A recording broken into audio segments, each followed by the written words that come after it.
Hi, this is David Williams from iExpert Advisor. In this video, we're going to use the VTS system managers to configure some advanced options for our Expert Advisor.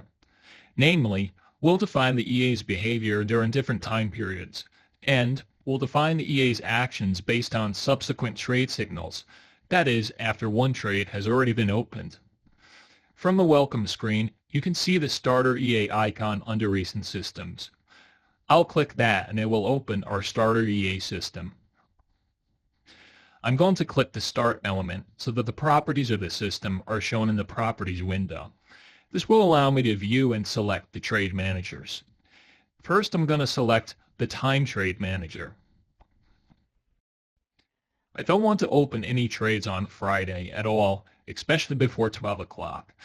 So I'm going to go to the Friday time period. I'm going to select from 0 o'clock till 12 o'clock, and the action is going to be Trade Open None. Furthermore, I want to close my trades on Friday.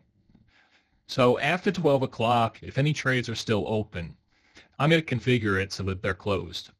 So I'll set period 2 for Friday from 12:01 to 23:59 to close all. I'll hit apply and done, and that's been set. Next, I'm going to define the trade signal. I don't want to open another trade right after I've closed one. So I'm going to set the next signal rule candle delay. I'm going to choose 4 candles. This means another trade will not be opened until 4 candles have expired on the chart.